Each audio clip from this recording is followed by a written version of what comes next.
Hello, good morning, good afternoon, and good evening to all our speakers, chairs, and the wonderful audiences in different parts of the world. Welcome to ACNS webinars. The speaker for the first session of today is our honorable guest from Dresden, Germany, Prof. Tariq Juratli. Prof. Juratli is the director of the Neuro-Oncology Center at the National Center for Tumor Diseases, Dresden. He is the vice chairman of the Department of Neurosurgery in University Dresden. He has completed his postdoc fellowship from the MGH Harvard Boston, and his research focuses on investigating genomic alterations and molecular mechanisms in brain tumor. Surgically, he specializes in the surgical treatment of CNS and skull-based tumors. We are extremely honored to have him today at our webinars, and today we'll be talking about targeted therapy for CNS tumors. The speaker for the second session of today is our honorable guest from China, Prof. He Shuing. Prof. Shuing is the chief physician of neurosurgery and deputy director of cerebrovascular diseases department, Sujiang Hospital, Southern Medical University, China. She is the standing committee member of the Neurointerventional Committee of Chinese Medical Association and vice chairman of the Youth Committee. She is a member of noted intervention associations in China like the Neurosurgical Intervention Branch of Chinese Stroke Association and Youth Council of Chinese Stroke Society.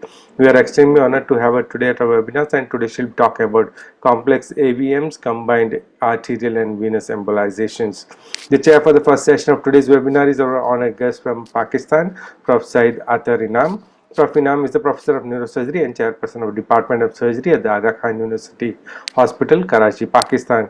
He developed the department to the state-of-art neurosurgery program that has trained a new generation of surgeons for Pakistan. He has published acclaimed research on brain tumors and is an expert in the minimally invasive spine surgery. Dr. Inam has been a recipient of several awards and honors, including the Excellence Award in Neurosurgery by the Pakistan Society of Neurosurgery, as well as the prestigious Sitara-e-Imtiaz Award, the third highest civilian award by the government of Pakistan. He is a life member of Sigma C, a scientific Research Honor Society, as well as founding president of the Pakistan Society of Basic and Applied Neurosciences.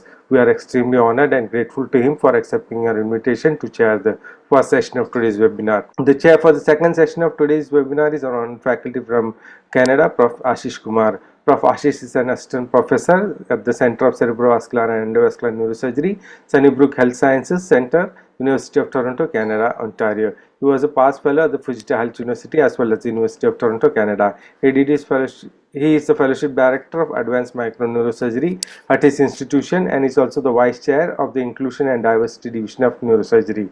He is a part of several novel projects in his institution which are contributions to the development of professional practices, namely an educational scholars program 20 to 22 and creative professional activities, Sunnybrook Neurovascular Pilot Project, which are aimed to create quality educators as well as quality education in neurosurgery. He won the prestigious Peter Boyd Teaching Award for Best Teacher the year before, and he is a hybrid neurosurgeon who specializes in the management of aneurysms and other cerebrovascular diseases. We are extremely honored and grateful to him for accepting our invitation to chair the second session of today's webinar. On behalf of the Education Committee of the ACNS and the President Prof. Yoko Kato, I would like to welcome both the speakers, chairs and the wonderful audiences to this online platform of ACNS webinars. A very warm welcome to our colleagues in China, and we are extremely grateful to Prof. Shubin for broadcasting this webinar on the WeChat channel. And with that introduction, I would like to hand over this online podium to our first chair, Prof. Saidat Tarina.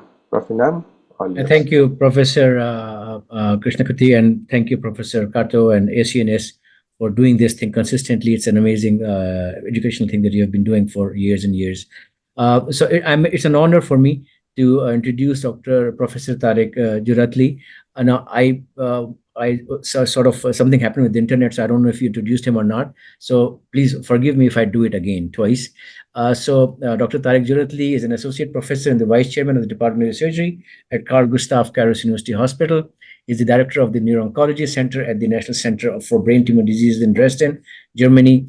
And he did his MD, Dr. Med, in Germany from the Philipp University of Marburg, did his neurosurgery training at University Hospital Dresden, and then he went to MGH in Harvard University and did his neuro-oncology fellowship over there. And then he came back to Germany, and he is interested in brain tumors, especially his laboratory investigates on molecular mechanisms of tumorigenesis and identifies studies for treating patients with CNS tumors. His clinical practice is also highly focused on clinical innovation to improve the care of brain and spine tumor patients. This is going to be a very interesting talk. This is Really, we need to understand more, Dr. Tariq Juratli, because there's a lot of confusion about all these new therapies coming in. So we look forward to hearing from you. Thank you very much. Yeah, thank you very much for this very nice introduction, Professor Inam, and thank you very much for the invitation. And special thank you for the organizers of ACNS for giving me the opportunity to present this lecture. So I'm going to share my screen. So being here is really on this big stage is truly an honor for me. Thank you very much. So today I'm gonna discuss this topic of target treatment in CNS tumors. What neurosurgeons should know. As a neurosurgeon by myself, you might, or you as neurosurgeons, you might wonder why I'm exploring targeted treatment in CNS tumors. So the reason is simple, actually, if you ask me personally. I think targeted treatments represent a very important adjunct or even extension of our surgical interventions. And this is what I'm going to show you in my lecture today. So let's explore together how these advancements are really reshaping the landscape of treatment of CNS tumors. So in my talk, I will focus on four entities. I will talk about IDH mutant gliomas, about pilocytic astrocytomas, craniopharyngiomas, and meningiomas. Briefly, I will go over like a couple of slides and show you like why it's important for us as neurosurgical community to address the translational aspect of treatment of those patients. So let's start with the IDH mutant gliomas. IDH mutation is a very important mutation that has been discovered in 2008. And by that time, people were looking at survival of patients with IDH1 and 2 mutations, and they found that the majority of those mutations were actually seen in lower grade gliomas, grade 2, grade 3. The majority of these patients, as you can see here, so the majority were grade 2 and grade 3, and a very little portion of patients with grade 4 gliomas. And when looking at the Kaplan-Meier curves of patients with an IDH mutation, you see that those patients with an IDH mutation, back in the days, we called these IDH mutant glioblastomas, those with the red curves, those had much better survival than those who were IDH wild type. And even when it comes to an anaplastic astrocytoma, based on the old classification, people saw that IDH mutant anaplastic astrocytomas grade 3 did much better than those with IDH wild type. So back in 2008 and 9, people were aware there is a difference, there is a prognostic difference when it comes to an IDH mutation. So, and this mutation became a very important stratification tool for gliomas in general. So based on the newest classification, 2021, WHO classification for brain tumors, what we know now is whenever you have a diagnosis of a glioma, the first thing you do always is looking at the IDH mutation.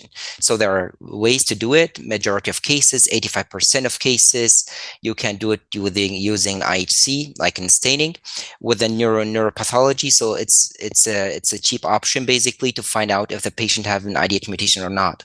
But that's the most important and most crucial step that we need to do whenever we have a diagnosis of a glioma.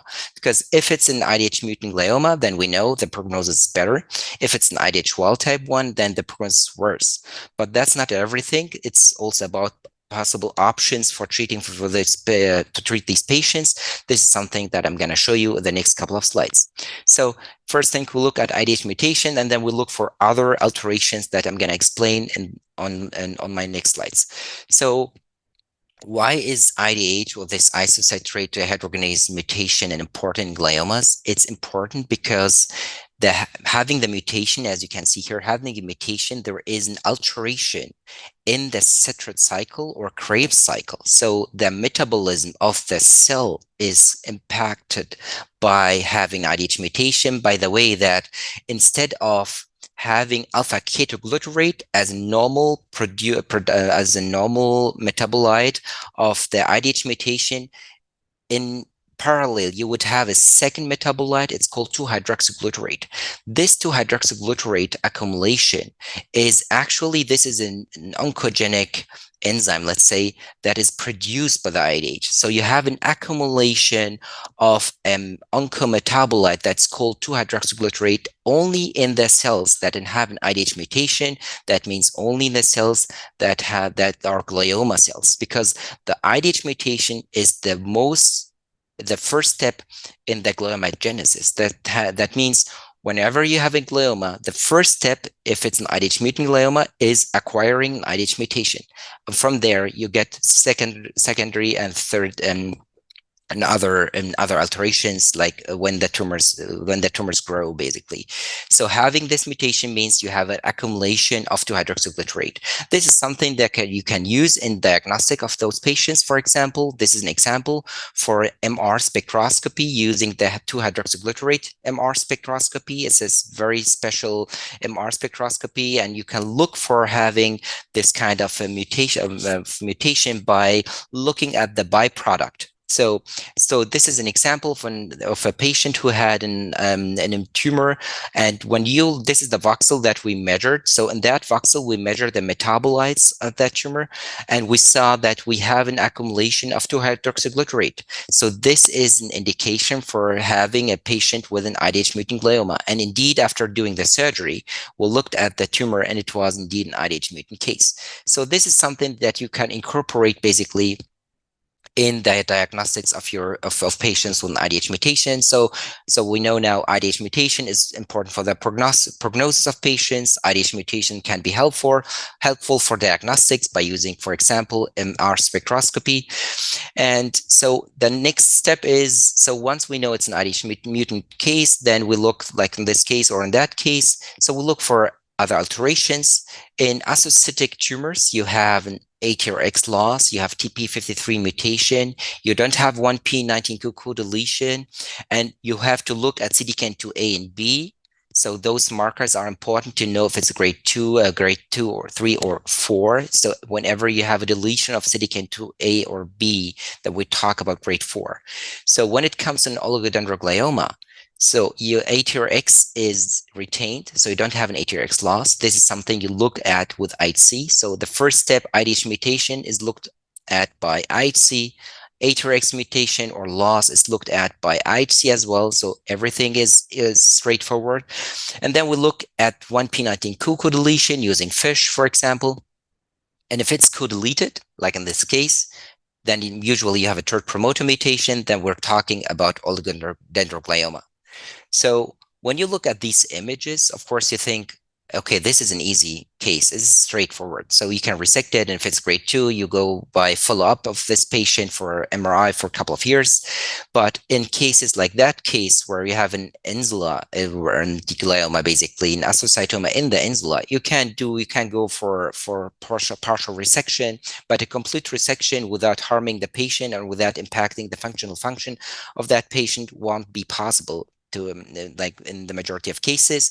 So we have to think about other options. What can I do as a neurosurgeon? Once I resected the tumor partially, like in this case, what can I offer my patient? And this is the last trial of using IDH inhibitor in IDH mutant gliomas. So this is in a paper that has been published last year by Millinghoff Group. This is a multi-institutional study where patients with a grade 2 recurrent, meaning recurrent gliomas, recurrent or let's say with a rest remnant cases, those patients received the new IDH inhibitor. It's called vorzadinib. And this vorzadinib was given orally to patients every day over 28 days for like a cycle and in cycles. And if you look at those patients, you see the progression-free survival of patients all were IDH mutant, all received the same drug, and then you have the placebo group. So you have a double-blind randomized placebo-controlled trial here, basically, and those who had vorazantinib as an inhibitor had a significantly longer progression-free survival, which was 27 months, compared to those who received placebo with 11 months. Again, here we're talking about grade 2 recurrent cases, astrocytomas or oligodendrogliomas. And here you see that if we have a drug like this, for example, in the last case, like in that shown case with an astrocytoma in the insula, and we resect the tumor partially, then we have a remnant, we could offer our patients maybe that kind of treatment with an IDH inhibitor. So having the knowledge about the translational aspect of IDH mutations is very helpful for us as neurosurgeons to offer our patients a new and novel treatment so they have a better survival. So this was an example for target treatment in IDH mutant gliomas. Now we're going to move on and talk about pilocytic astrocytomas. Pilocytic astrocytomas are more common in children in the childhood than in adults, basically, and it represents about more than 30% of all tumors that are diagnosed in children, basically. So whenever we talk about pilocytic astrocytoma, we have to be aware that patients with neurofibromatosis type 1 have a higher or increased risk of developing pilocytic astrocytomas as well. So this is something we need to explore when we get the children with a pilocytic astrocytoma. And these tumors can be located almost everywhere in the brain. So mainly in infratentorial in children in the childhood.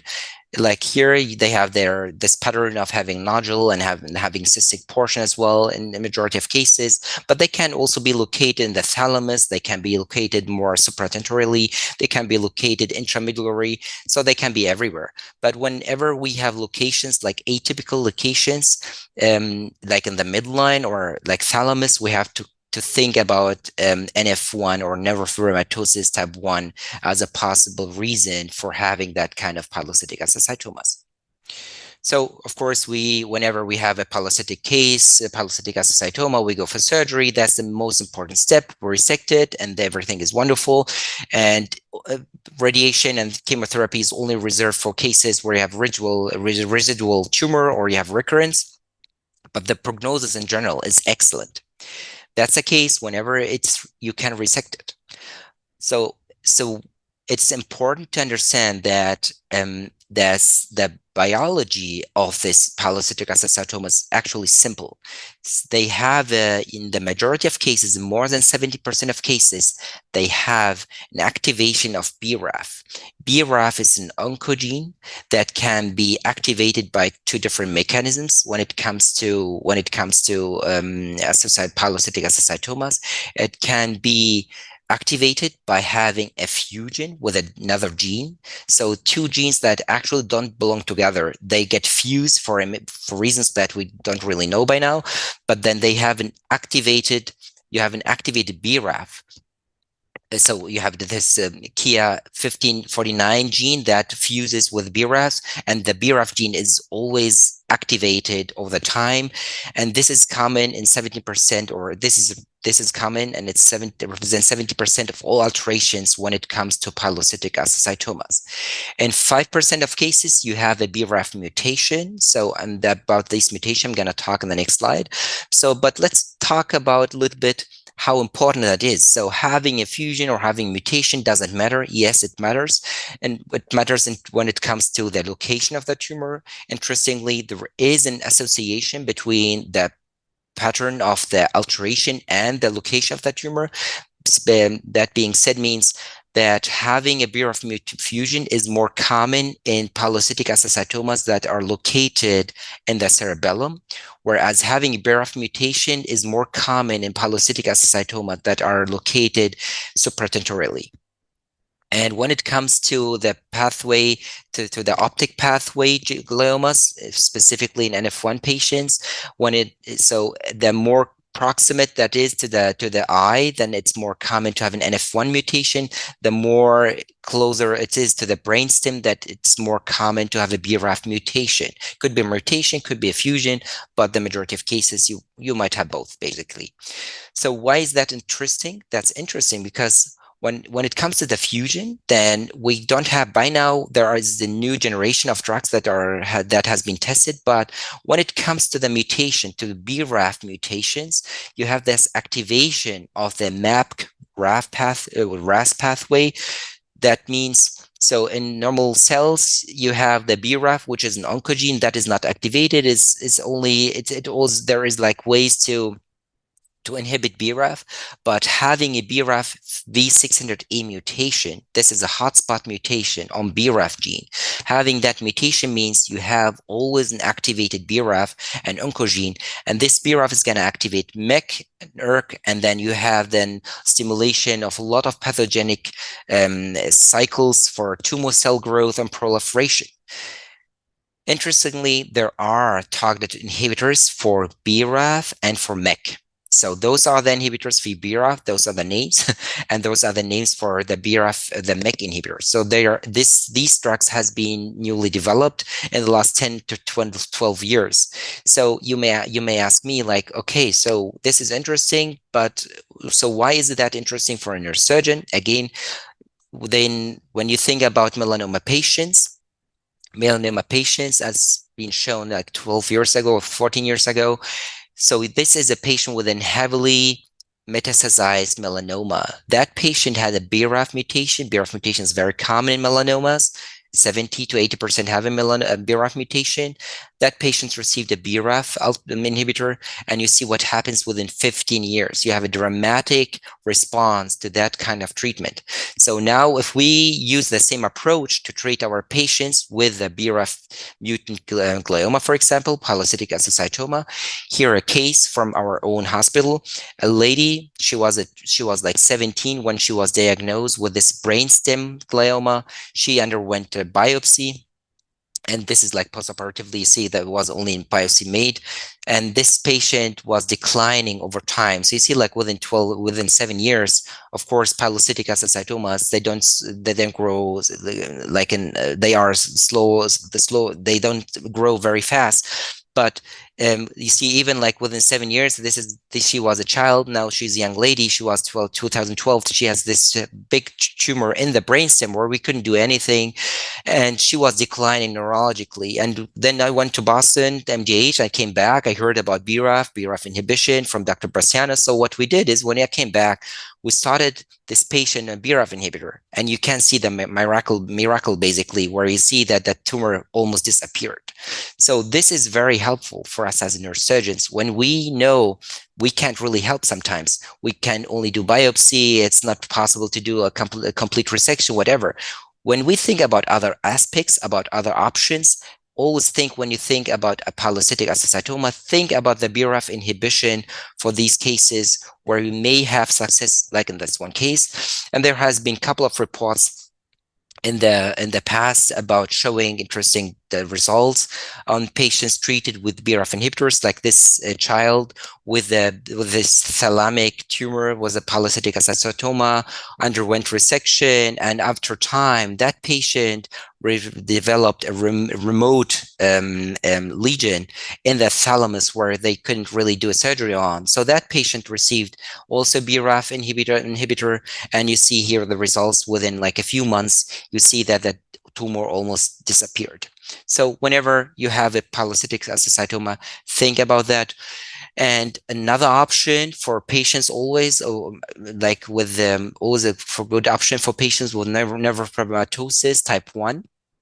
You know, those patients have complex deformities, but they have like commonly they have these optic gliomas where we can't really do a lot specifically here, especially if it's like both pathways are involved and so on. And you know, even if you resect the portion of it, they're gonna grow and come back and recur within a few months sometimes. So can we offer something for these patients based on our knowledge that NF1 is important stone as well in this BRAF MAP pathway? And the answer is yes, we can. So NF1 is an inhibitor of that pathway, of the RAF pathway, and NF1 is mutant, and especially in those with neurofibromatosis. So giving MEK inhibitors in this case to those patients is now controlled in trials. And this is a nice paper that shows how nicely this inhibitors like MEK inhibitors see in this case, in this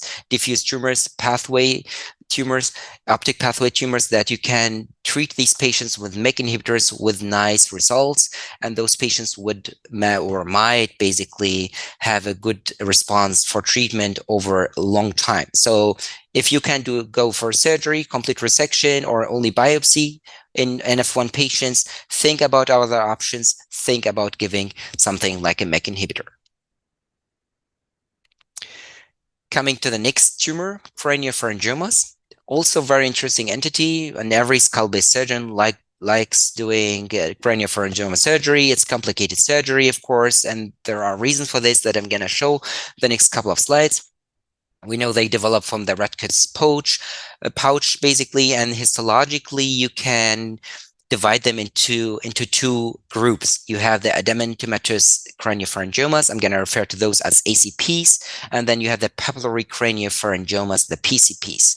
The ACPs, they occur basically in the childhood. They have the one peak, and then later on, between 40 and 60, they had a second peak, whereas PCPs are mainly common and mainly more frequent in adults between 40 and 55 years. The location of the ACPs is more supradiaphragmatic or infradiaphragmatic, whereas the PCPs are mainly supradiaphragmatic. When it comes to calcifications, the ACPs are more calcified, whereas the PCPs are rarely calcified. And even large craniopharyngiomas like these, you can go for surgery, you can resect them transcranially, like in this case, and then you can go for transfemoral resection and so on. There has been all these discussions, what's the best way to treat these kind of tumors, and what is the best approach, and so on. I'm not gonna talk about this now, but what we all know, it doesn't matter what kind of approach you use. So when it comes to craniopharyngioma surgery, you have to be aware, of course, of possible postoperative complications, endocrine failures, neuropsychological deficits, and then obesity because of the hypothalamus and so on, eating disorders, because of the very sensitive region of the tumor, although it's a grade 1 tumor. So do we have other options for our patients? And the answer is yes. So if you look at the ACPs, what we know now that the main driver mutation in ACPs are mutations in the Wnt pathway, the CTNNB1. Mutations are the most common mutations in ACPs, whereas in PCPs, you have the BRAF V600E mutation. This mutation is existent in all PCPs. So when it comes to PCP, according to the new WHO classification, look always for BRAF. You have to have a BRAF V600E mutation to classify that one as a papillary craniopharyngoma. And there has been a couple of nice studies showing that giving a BRAF inhibitor, BRAF and MEK inhibitor, like a combined inhibitor treatment. And those patients here in child or in adults, you see a shrinking of the tumor, a significant shrinking of that, or shrinkage of the tumor within a few months, and sometimes even in a few weeks. So you have basically the tumor is melting down within a few weeks when you give this BRAF and MEK inhibitor. So that was the reason why also a very nice trial that has been published recently in 2023 in New England Journal, showing giving the combined treatment of BRAF and MEK inhibitors in newly diagnosed PCPs. If you give that to those patients based on that study and that trial with 15 patients, and here you see the response rate of these patients, every bar that goes down means a response. Only the bar that goes up is a non-responder. You see like almost all patients, 94% have a very, very nice response. You see that those patients, this is illustrative case from that paper showing how this tumor can basically shrink within a few weeks if you give that kind of treatment.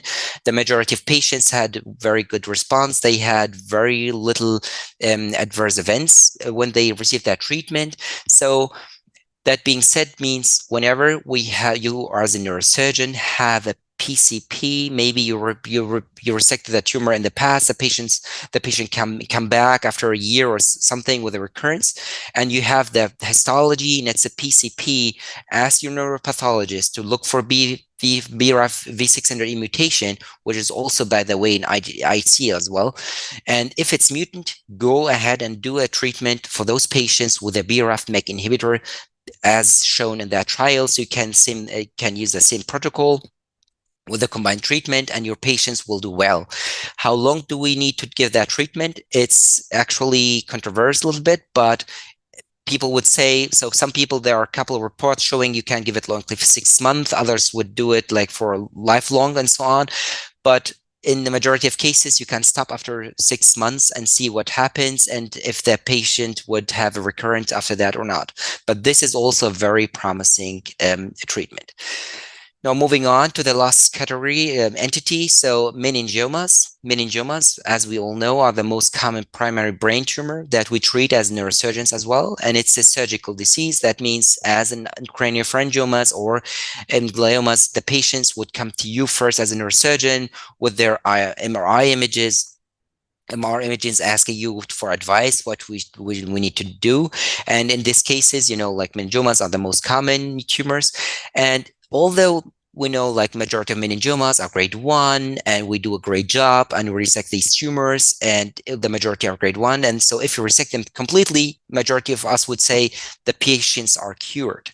But if you look at the data, and this is a very nice meta-analysis based or published a couple of years ago, you see if you do a complete resection, gross total resection in grade 1 meningiomas, the local recurrence rate after 15 years varies between 25 to 60%.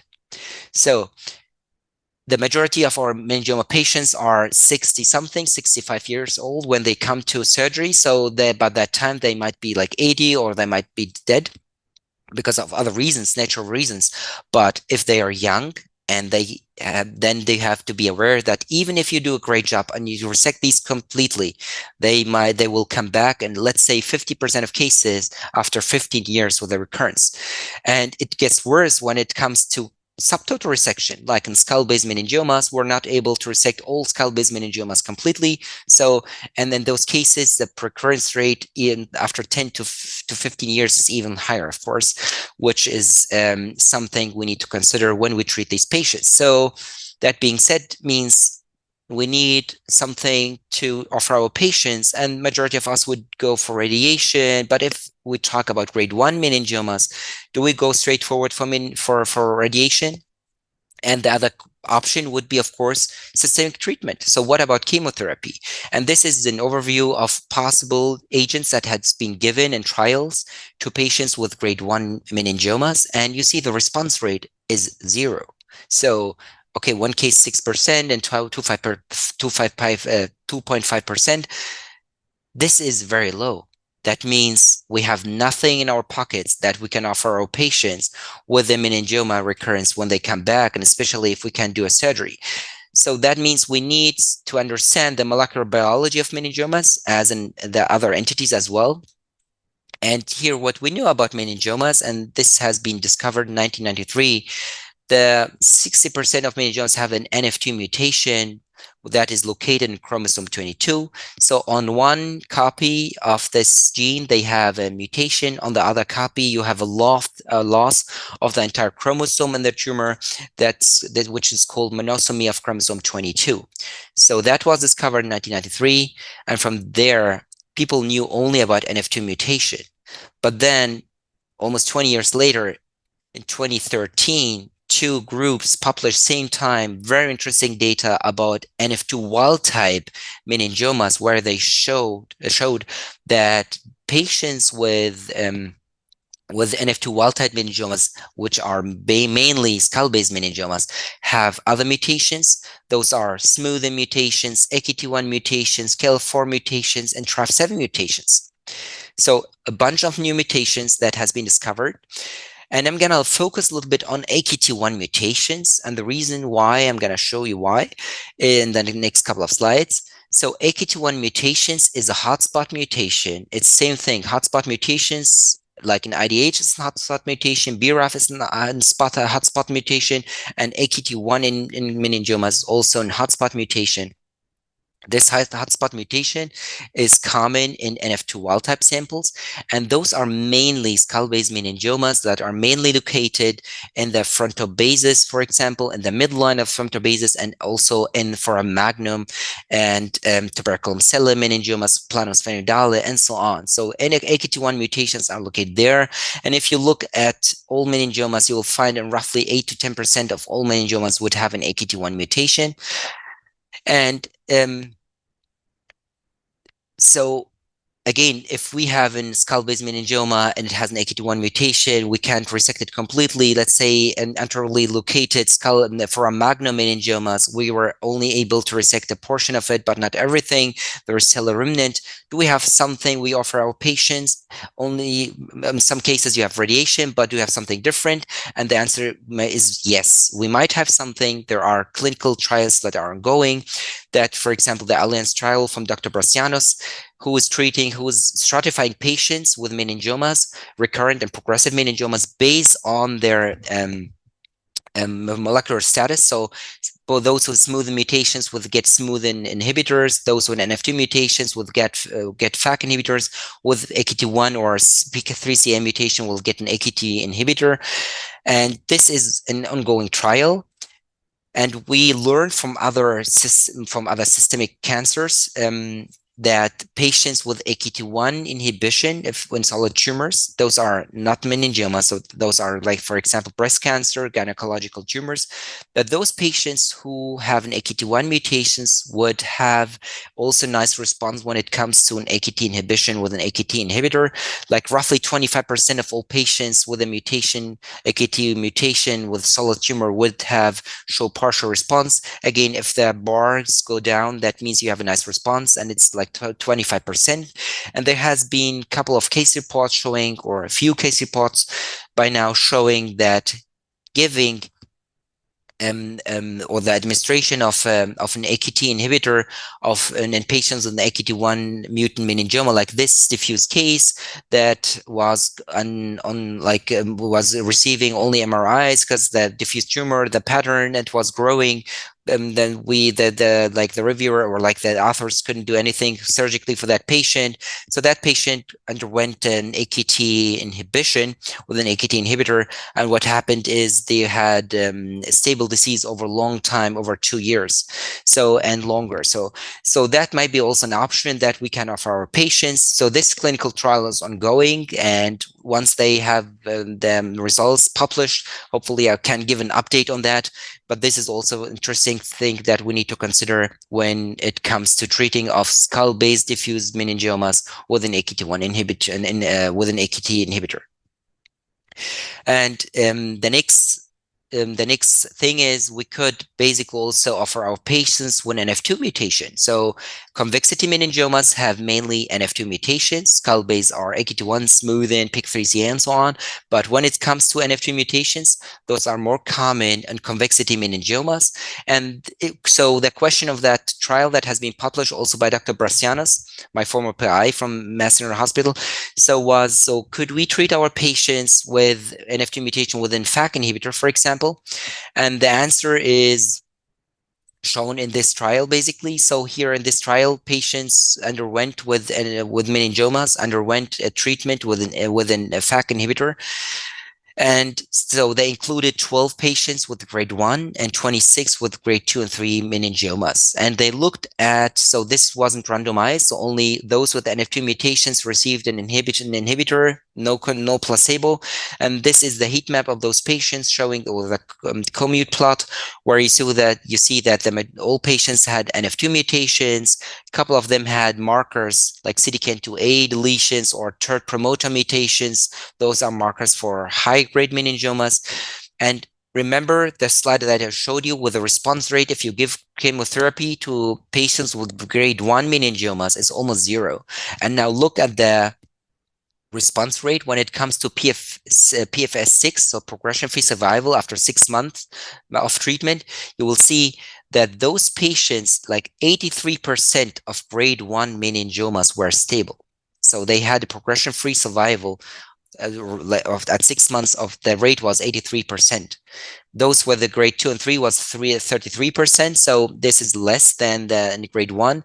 But again, if you think about the zero response rate in the majority of cases and with the other agents in the grade 1 meningiomas, this is actually success.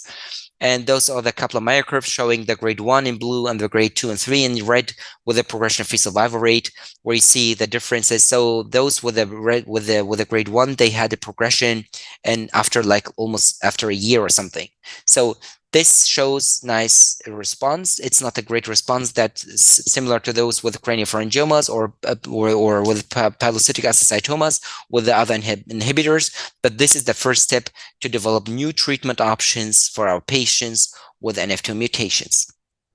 So I hope with my lecture, I was able to show you how paradigm of this systemic treatment in CNS tumor is changing rapidly in the last couple of years. And now we have a better understanding of the driving mutations and potential therapeutic targets in the majority of CNS tumors. And that's why we as neurosurgeons, we need to understand that this kind of treatment, this targeted treatment, is actually an essential adjunct and extension to our surgical treatment as well. And as I showed you, there are a couple of mutations like ADH, BRAF, and AKT1 that might be interesting and important targets for treatment in the upcoming clinical trials. I want to acknowledge all the people who helped me in my research, and in specifically, of course, my former PIs, Dr. Brasianis, Dr. Cahill, for for teaching me all that stuff. But when I was neurosurgeon, I was a little bit confused with all these mutations. But when I went there, I learned how to do it, how to manage this. And this is something you can, of course, do also by yourself over years. So I would encourage every neurosurgeon to understand that the molecular profile of the most common brain tumors. Not all brain tumors, at least the most common, like meningiomas, gliomas, and other tumors. So thank you very much for your attention. And yeah, I'm looking forward for your questions. Wonderful talk, Professor Juratli. How much time do we have, Professor? We have around 10 minutes. Okay, great. So this was a wonderful talk. You covered a lot of bases.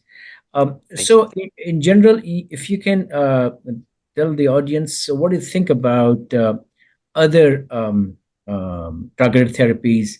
I mean, you talked about vorasidenib and BRAF and MEK inhibitors and things like that. But then what about EGFR, receptors, and then over time will we have PD-1 or CTLA-4, those kind of things also come in? And do you think that VEGF is also should be classified as a targeted therapy? Some people even consider temozolomide that's being used all over the world. Okay. So that's one question. Yeah. It's confusing, and I just wanted to. That's a great question. No, of course. So let's talk about EGFR, for example. So when we talk about EGFR, it's more common in glioblastomas. But the thing is, in glioblastomas, they are so heterogeneous. So you would have EGFR alterations, like amplification or mutations, only, let's say, 1/3 of the tumor.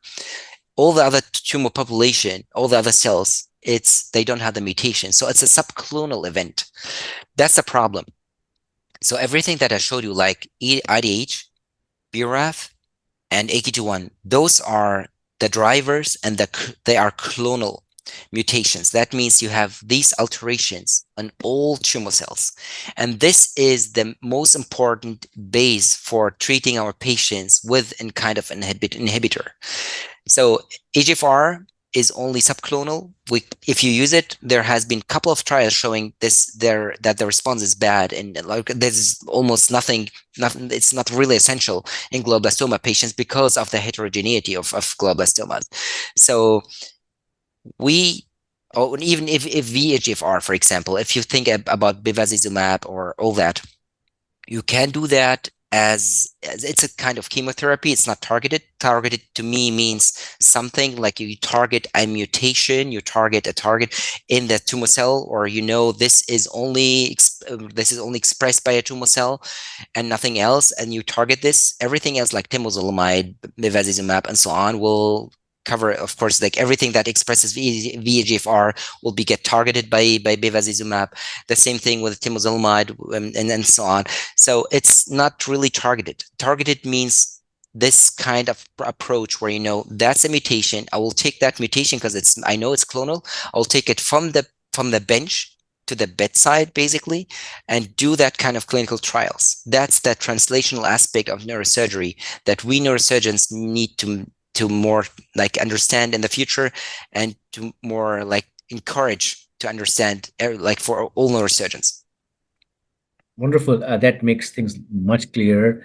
So what you're saying is basically things like temozolomide and Avastin, they are not targeted to those specific mutations in there. And then, when it comes to glioblastoma, we are really looking into it. Now, so another question that comes up is the IDH mutation you talked about, how it starts this process, right? So in GBM, obviously it's wild type. So that means it does not start with that. What is that kicks it off over there in GBM? So in wild type, it's the TERT promoter mutation. This is also clonal. You would have it in all glioblastoma cells. So there are two alterations, or like three, that are the drivers, basically. You have the gain of chromosome 7 and deletion of chromosome 10. Then you have the TERT promoter mutation. So those are the three things that are the main domains to say that it's a glioblastoma. So even if it histologically doesn't look like a glioblastoma, it looks like a low grade, but you have one of these three things, then you talk about having a glioblastoma, wild type glioblastoma, specifically if it's the IDH wild type. So those are the main drivers. But by now, we don't have really targeted treatment for this. So especially when it comes to gain of chromosome and deletion of chromosome, we're not talking about a hotspot mutation. So the success recipe, basically, for the targeted treatment is having something like a hotspot mutation. Hotspot means you have like the mutation only in that one locus. IDH mutation at locus 132, IDH2 mutation locus 172, for example. That's a key. So once you have, or BRAF, the V600E, it's at that position 600 basically. If you have something like this, you will be more successful than targeting patients with tumors that have a loss of a tumor suppressor gene. Because if you think about a gene like that, and we're talking about an oncogene like BRAF is basically have mutation only one spot. That's the most common that's the most common mutation that we target. Whereas NF21 is, for example, is a tumor suppressor gene. The mutation could be everywhere. And that makes things hard to target in these patients, because the mutation can be everywhere in the gene. That means the function is different, and it depends on like which domain is targeted by that kind of mutation. That makes the treatment more complicated. So that's the key thing when you develop that kind of targeted inhibition or targeted treatment. So with the oncogene, you want to inhibit. So and to develop an inhibitor is easier than if you have loss of function. So that means the function is lost. You need to replace that function. And that makes it very difficult to develop treatments to basically replace a gene function. Whereas a gene overfunction, you can suppress it, you can inhibit it. Right. Great. So one last question, which probably you will not be able to answer that. I mean, it's not a technical question, it's more of a comment. And that comes, a lot of our audience belong to LMICs. Now, these high-tech stuff that you're talking about is pretty expensive. In many LMICs, in many parts, we don't even do IDH mutation testing. So, what is your thought on this? Because even to go through these things, and even if you don't do NGS, but these molecular tests, they can be pretty expensive. You probably don't have an answer for that. We don't have an answer for that. Right? No, the thing is, when it comes to IHC itself, what I was told, it's not expensive, but I know like expensive is something that is very subjective.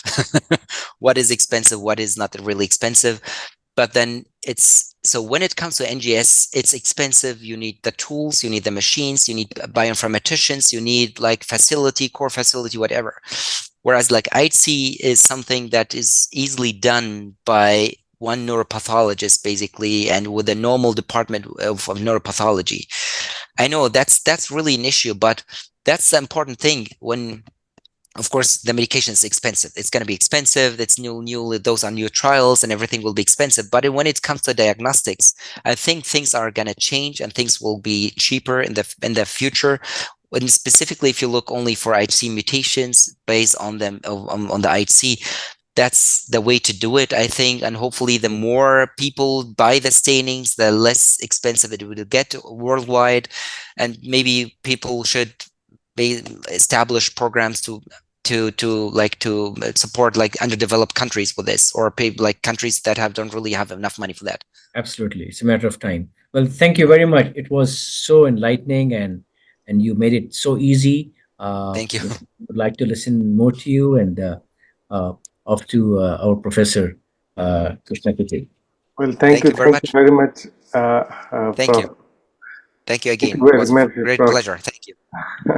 Thank you. Excellent lecture, and we had a like enlightenment on hearing all such newer modalities of therapy. But as rightly pointed out by Prof. Said Atarinam about the utility of these medicines in the third world, because what he said is something which we cannot neglect, because the drug you so you showed voracid, which came up in NEGM, that is 16,000 US dollars per month. We can't even dream of giving someone that sort of drug. So With time, we will. Yes. yeah, I hope so some cheaper alternative Yes. comes up. But I would like to say thank you to you, and for your time and support for this wonderful educational event. Both the chair, Prof. Atarinam, and Prof. Juratli. This today was, as you said, it was enlightening for me as well. That because we do oncology as well, and here in Toronto also, but there's not much of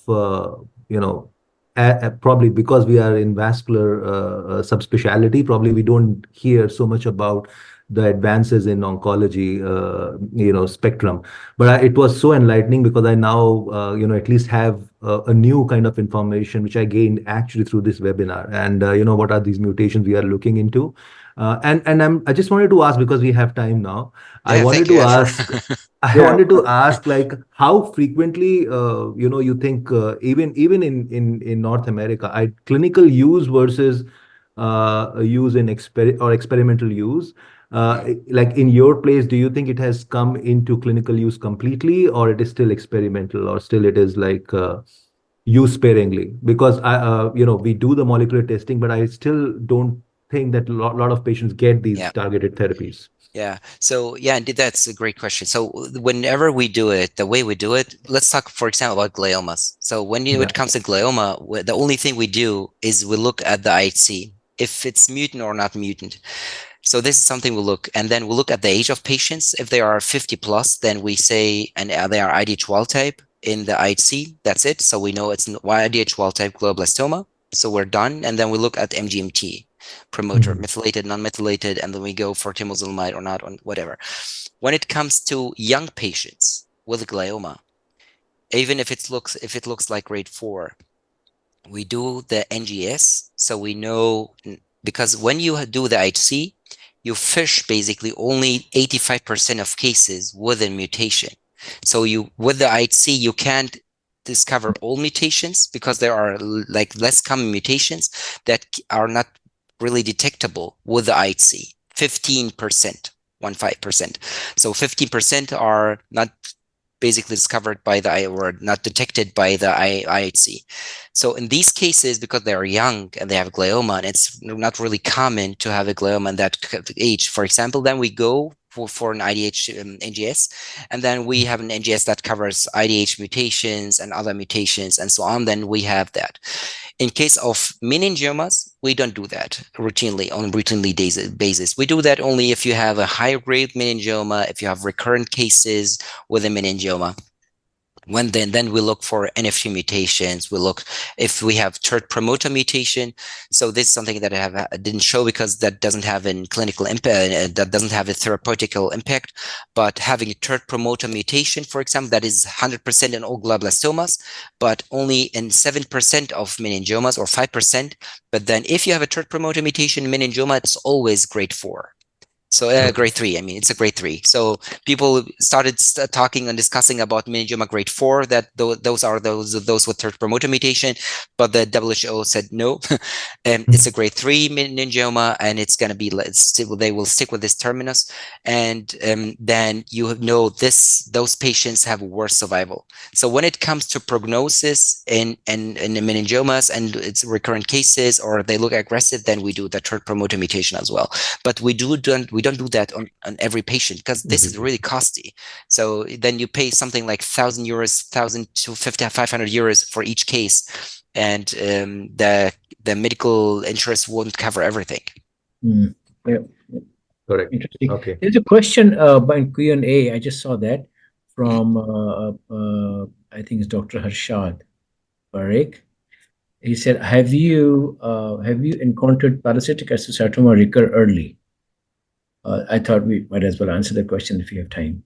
Yeah, so sure. Yeah, so there are cases where, so in cases that are not completely resected, you can have recurrence, of course, like within a few years. And so we have, not common, but especially in very difficult cases to resect, you have recurrences where you need to do things, where you can look for a BRAF mutation, or in NF1 patients. You can have recurrences, you can have de novo pilocytic astrocytomas develop in different locations. That's possible, yes. You have been yes, at the cutting edge in terms of talking about these things and using it in your practice. And there are a whole lot of other things also coming in. So there was a time when we had chemotherapy and radiation therapy after surgery, but now we're talking about these targeted therapies. Then there's immunotherapy. Obviously, bevacizumab is also part of that. But then there are checkpoint inhibitors. Then there are CAR T cell therapy. Yeah. This recent paper that came out from Brian Choi and Bob Carter's group from MGH was wonderful. It was amazing, right? Then we have iterative virus therapy, all those things, and then there are gene therapies, and I have been a proponent of microRNA, and I'm really working on those in my lab with Numan, and trying to figure out if microRNA, if mRNA, if RNA sponges can be used. But then there are a lot of other techniques like CRISPR and all the things. So it's just going to get more and more complex. And what do you see like 50 years from now? I know it's very difficult. Nobody can predict. But what are your thoughts? In 50 years from now, will it be even more complex, or would we start to focus on some of the few things? And which one of all these, immunotherapy, targeted therapies, and cell therapies, and gene therapy, what would be the heavier one? Personally, I think the medicine will be very individual. That means we will have a patient coming in, we will see glioblastoma, then we will never say only IDH wild type and IDH mutant. We will talk about like IDH wild type glioblastoma with that kind of immunological microenvironment. We're going to talk about glioblastoma with that kind of patterns, like molecular patterns, and then we would have like a lot of possibilities. It's going to move the same way like in oncology in lymphomas, where we say that patient had that kind of pattern, that patient had that kind of alterations, then go for that protocol. We won't stick with only one protocol with temozolomide. This, I can predict this easily. But we need, so before we develop new treatments, we have to understand that biology behind it. And this is what has been done in the last 15 years, basically, where people were focusing, because NGS was easy getting, and it was like cheaper than before, whole genome sequencing, whole exome sequencing, and everything. So that was basically the milestone in the last 15 years where people started using that. And then we're using now, like developed in Heidelberg in Germany, the 850K methylation, where it can basically have a fingerprint of each tumor.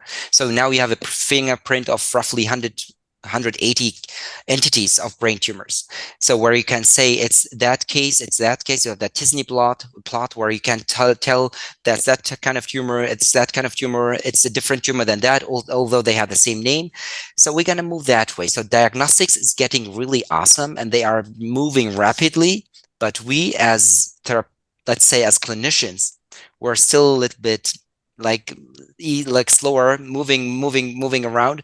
So we still need we need clinical trials, and this is much more difficult to do than having to conduct compared with diagnostics, because diagnostics, you get the tissue, you can do whatever you want with this, but when it comes to clinical trials, like how difficult it is in North America or Europe or in other countries to do these kind of placebo randomized double-blind trials. Yeah. So that's why 50 years is a good time to say.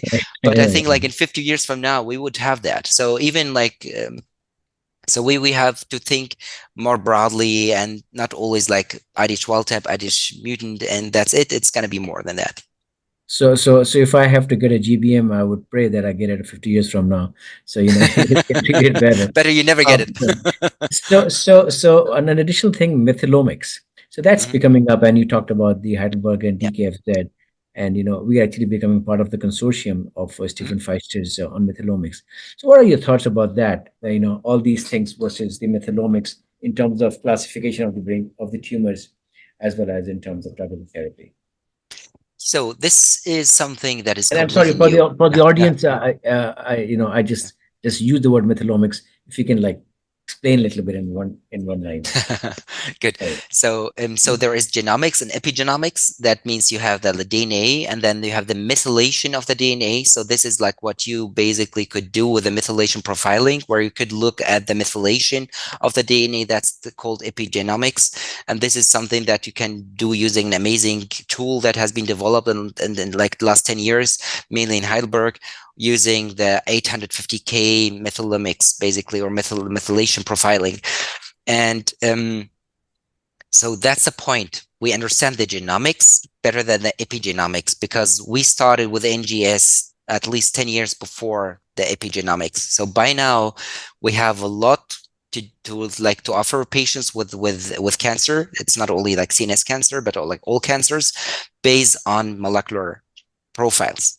The thing is about 850K, you can, if you look at the papers that has been published about this, those has been published mainly in CNS tumors and sarcomas, but less in other cancers. That means the speed to develop treatment based on methylation will be slower when compared to other molecularly based tumor development and a treatment development. So that means it's going to take longer, but I feel, or I think, or I envision basically, it's going to be very promising. It's very, very good tool for us, not only diagnostically, but also in the future to stratify patients based on their methylation and genomics, that we can tell if you have this combination with methylomics and with genomics, then go for that kind of treatment. So they will go hand in hand. I wouldn't say that epigenomics or like the 850K profiling will replace completely the NGS. I won't say that, but I think it's going to be both things in the future. Wonderful. So I would like to hand over this podium to Prof. Ashish. Before that, I would like to thank both the speaker, Prof. Juratli, and the chair, Prof. Attarinam, for his time and support for the ACNS webinars. So thank you very much. So I'll give this podium over to my very good friend, Prof. Ashish, to take over. Thank you so much. Okay. Now, thank you so much, Dr. Raja. Welcome, Professor can I Hay. begin? Oh, okay. Thank you. So, my topic of the complex to treat we can transvenous approach. So, for us, the transvenous is just begin in the recent years. So we just learn some arterials. So this is the arterials of umbilical AVM transvenous.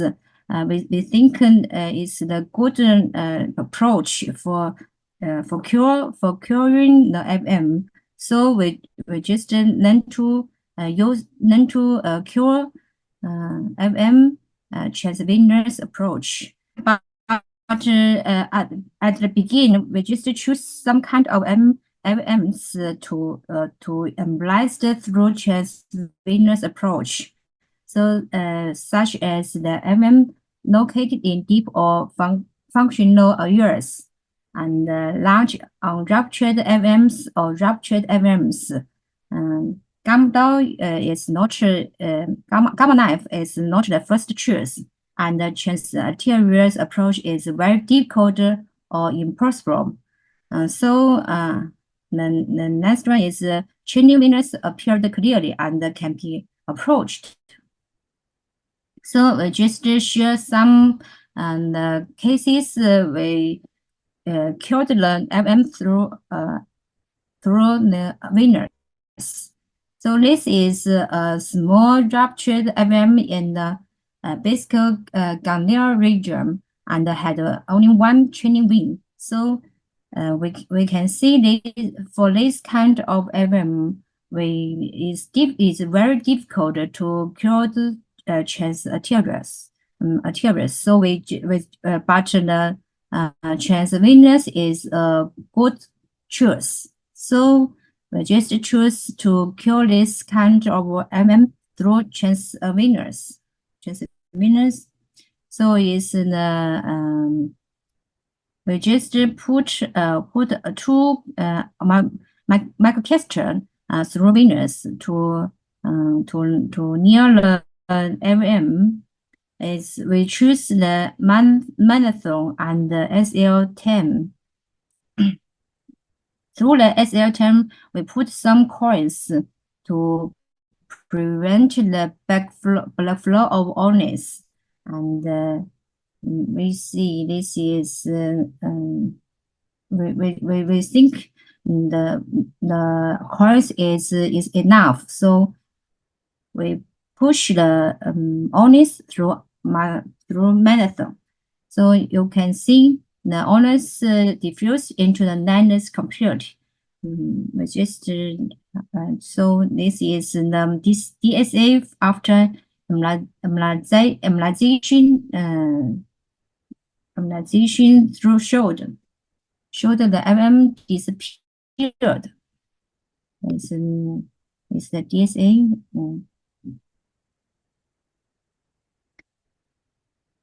So we can see this is the radiograph. This is the illness and the other word. There are no illness into to affect the flow of MCA. So this is MM in the left corpus callosum and prostate. So it's yes, it has the hemorrhage, and we can say for this kind of MMA, just is also difficult to cure through arteries. So we can say they are very good and only one training wing. So we okay for this kind of which we think is the good choice to choose through venous. So is also very easy to put the microcatheter through venous. We just put one microcatheter through feeding arteria, and we can see this is AVM and this is the training vein.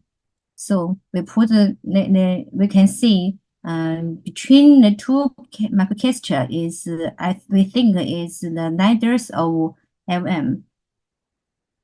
And okay, we see put two microcatheter through vein and put coins to prevent the backflow of ONS. We can see the ONS didn't backflow, so we push ONS through marathon, and we can see the ONS influed into the nitrous rail. Okay, so it's the angiograph after we analyzed through venous. We can see the AVM disappeared without a living appearance. So it's the sandy radiographs. And it also showed the arterial, the ACA was kept intact, and the AVM completely disappeared. It's the 10 months follow-up. We can see the AVM is also no did not appear.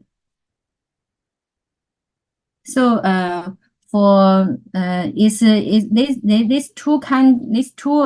AVM is in the beginning we treat the AVM through venous.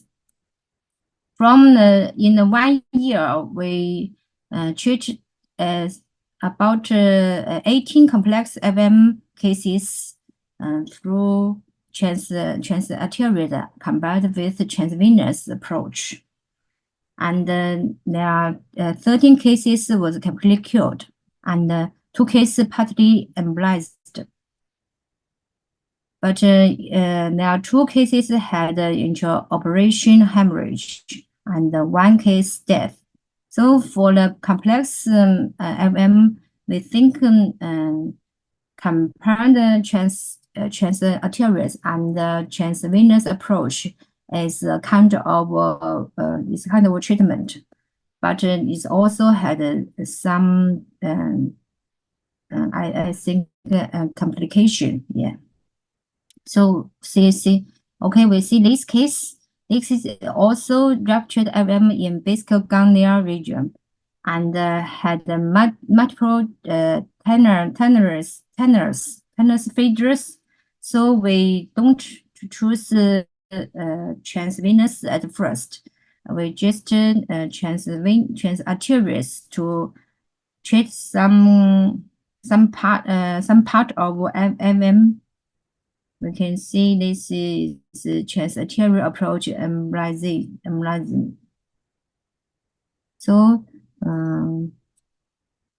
this is embolization with gloom through bunches of arterial cordial artery. So this is embolization with glue through bunches of MCA.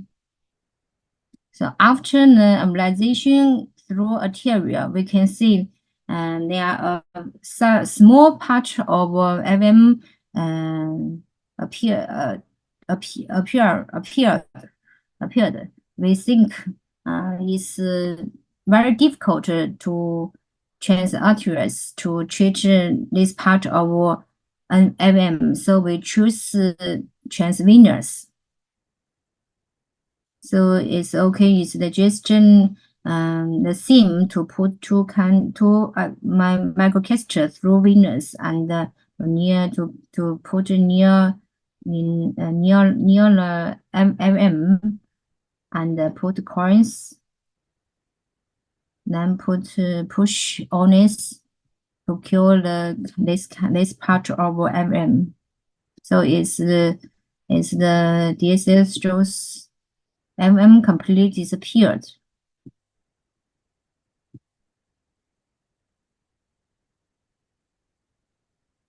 It's the CT scan on the second post-operative days. And this scan is a very complex AVM, and then is a large AVM in deep focal lobe. So we can see this is a DSA that showed large volume and the multiple feeders, and had 2 main training wing. So we just we think because the patient had high ICP, so we think of this type of AVM lead to this symptom. We just at first just analyzed the AVM through arteries. So we just push a glue through arteries to treat some part of this AVM. So this is the DSA after we analyzed through through arteries. So we can see the AVM became smaller than before. But and we can see that the training wing, just one training wing appeared, and there are local stenosis in venous CNS. This is the Sandy radiograph. So we just put a balloon to treat this stenosis. We think maybe this stenosis is a reason for high ICP. And if we want to treat this part of AVM through transvenous, we must to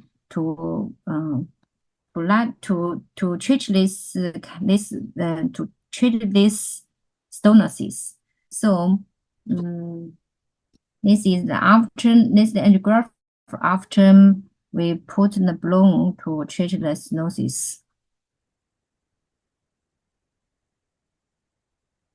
Then we want to treat the residual AVM by transvenous approach. It's okay just to put the marathon and the SL10 to near the AVM, and we put the coins and push AVM. But because the coins put the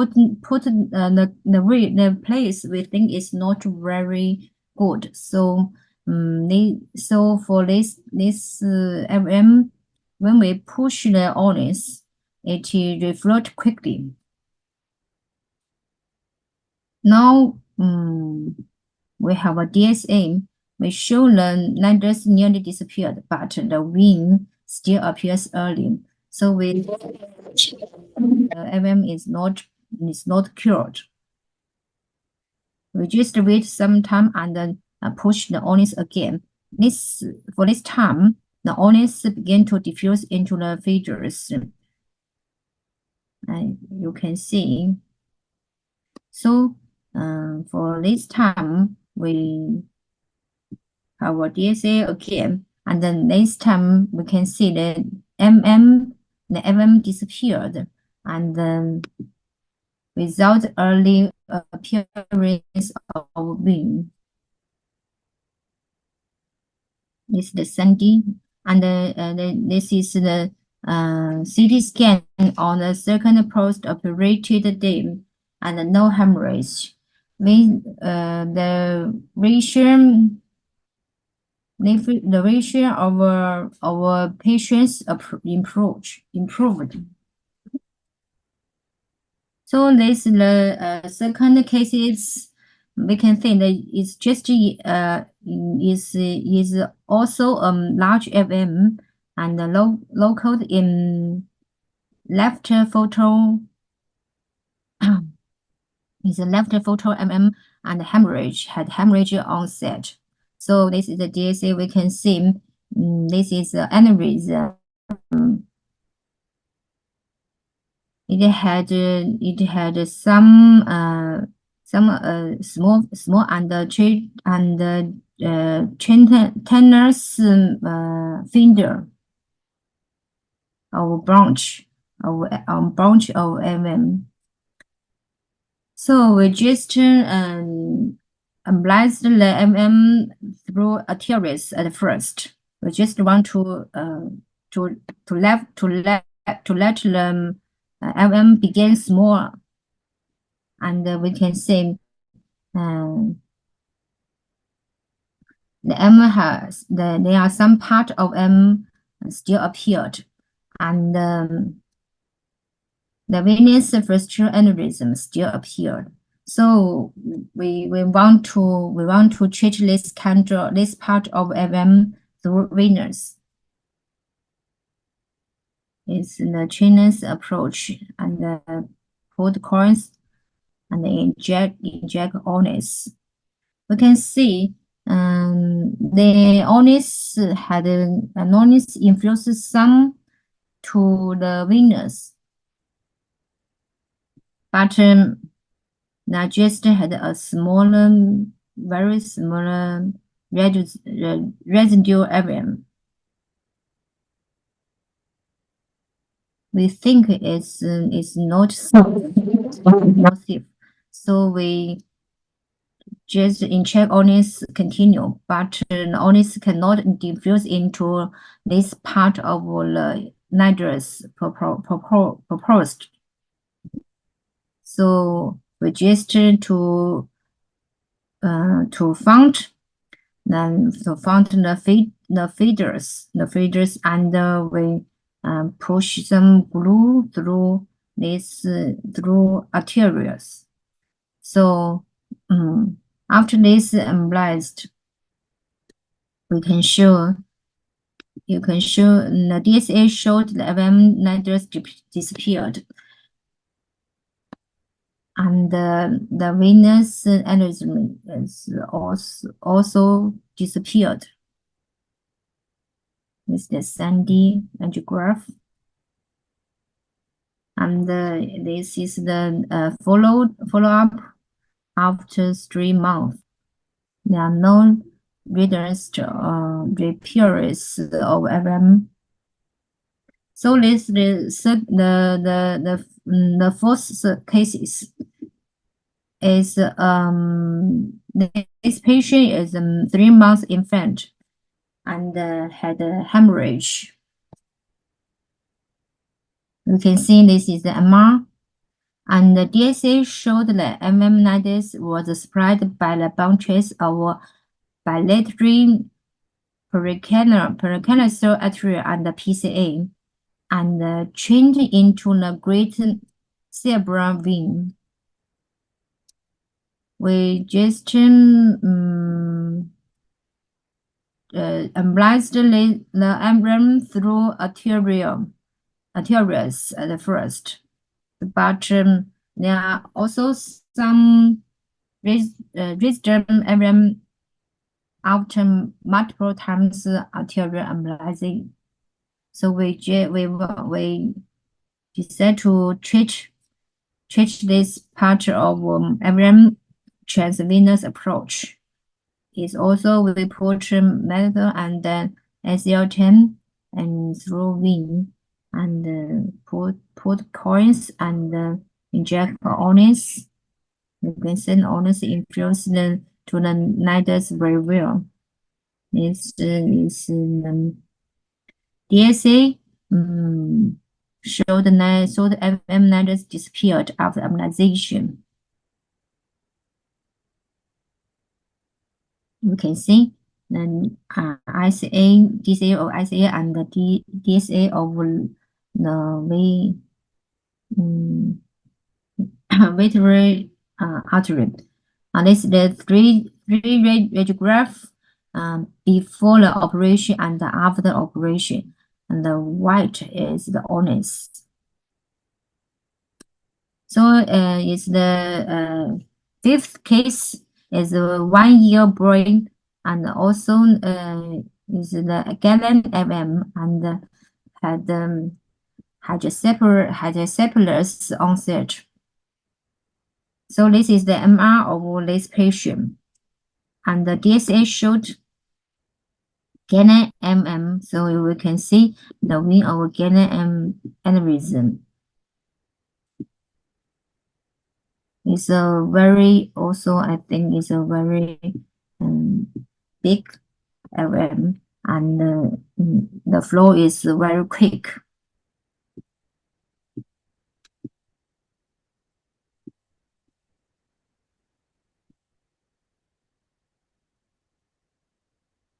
So we can see the DSA show them they are very tortuous and small figures and trained into stretch CNS.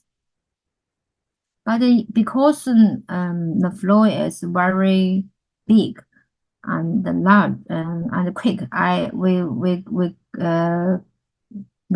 are afraid to treat this AVM through venous at first, but also just to treat this AVM through arteries at first. This is the first arterial aneurysm you can see.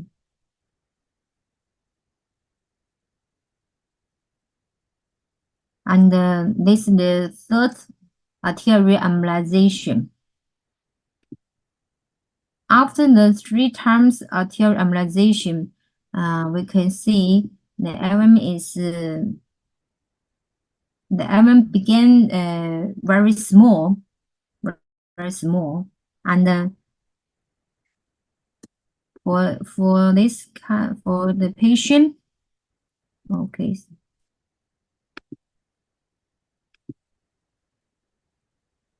For this patient, you can see the CT of this boy. Hydrocephalus improved significantly after 3 times arterial embolization. Okay, we just don't want to treat this AVM because for this time we think maybe he can cure himself. So we just stop the embolization. But 3 months follow-up after 3 times arterial embolization, we can see the AVM appeared. I think it's bigger. Was bigger than before, than 3 months before. So we think it couldn't be cured himself. So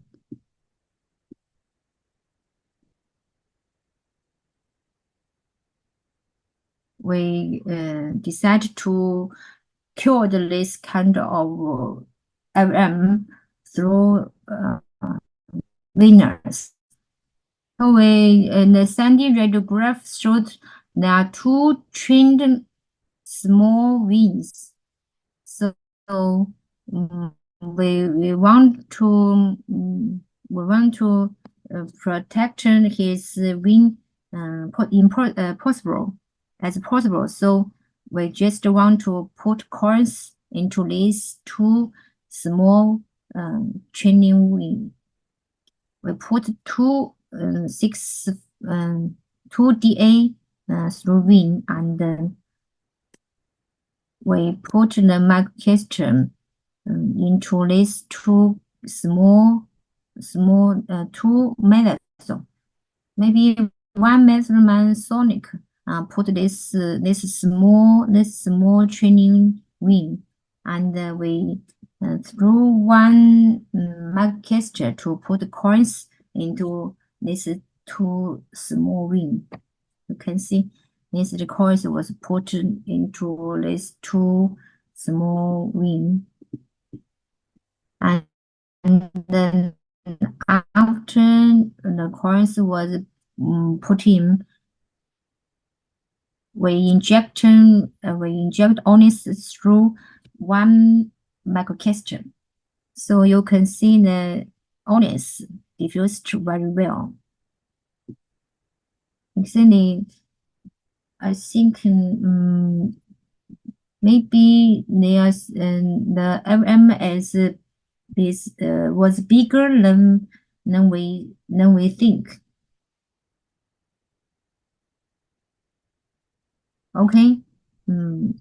This is the cast of onions and the angiograph after embolization. We can see the MM appeared completely, disappeared completely. So we're pulling out the 3 microcaster. This is the standing radiograph after operation. It's 3 months follow-up. We can see the MM didn't appear.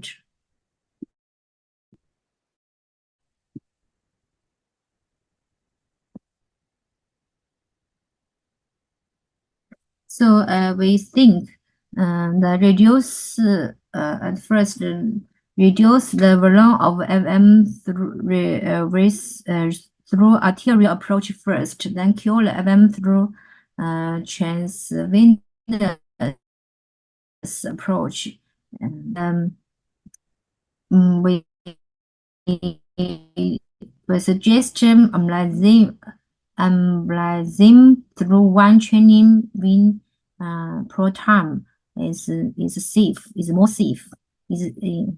So, and it need enough patients perfect in training vein. It's not necessary, but SBP must maintain 5 to 6 HG during operation. We just want to maintain a very low SPP in the operation.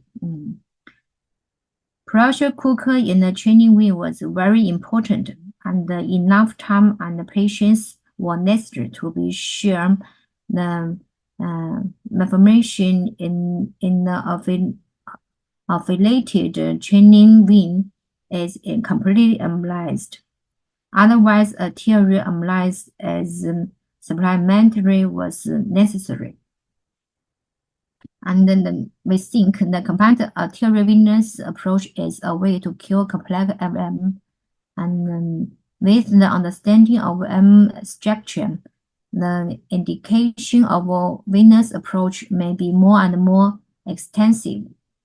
Careful and sufficient pre-operation imaging analysis is the key to reduce complication and obtain good prognosis.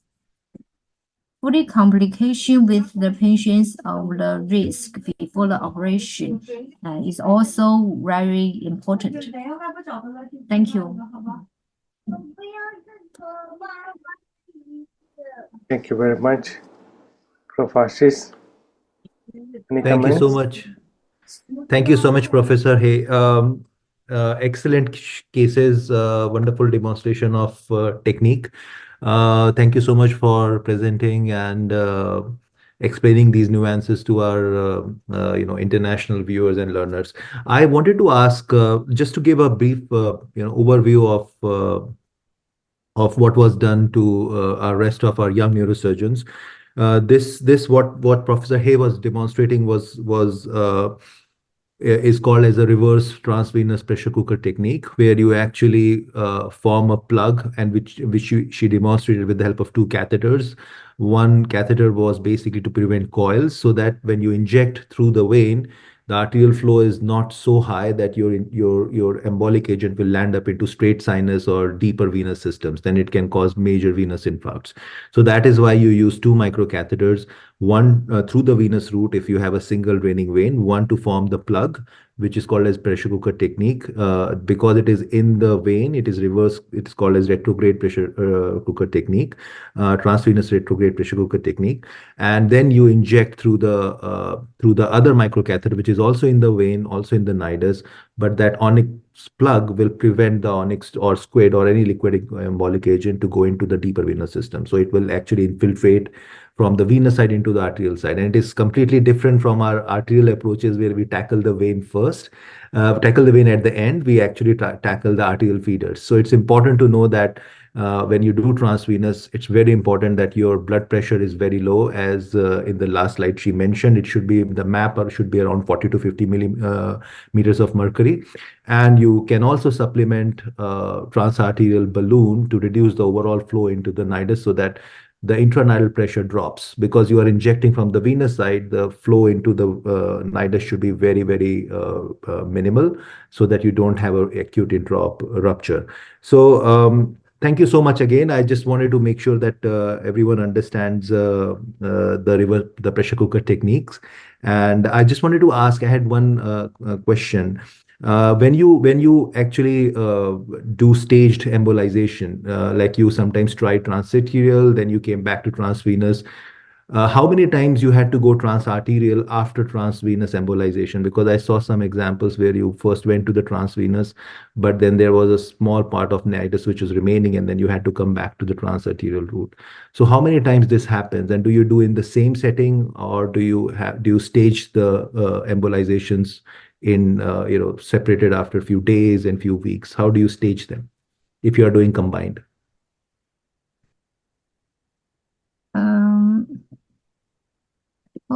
We just UV embolized the AVM through arteries. We just put embolized through one or two arteries, and we suggest the patient come back 3 months after 3 months. And through the venous, we also embolized through one venous. One venous is the same as through arterial. The same. You for the first, for the one time the MM can't be cured, and then the honest or rule can't to infuse into the nidus. We just stop and wait for the next time. So I don't know if I answer your question. Is no, you answered the question. I just wanted to ask, if you stage the treatment, how much you wait before you do the next stage of treatment in the same patient? Like you wait for a few days. How much you stage? Like how much you wait between two treatments? In the operation. Yes. Do you do it the single setting, or do you sometimes stage it? Or maybe just through the arteries. We don't wait for the infusion. Through venous, we will wait for 3 to 5 minutes. Okay. 3 to 5 minutes to one. Then we're waiting for the honest to infuse the nidus again. If the honest don't infuse into nidus, we just stopped. Okay, thank you so much. Thank you so much for your case demonstrations. I think that was very interesting and useful for our young neurosurgeons.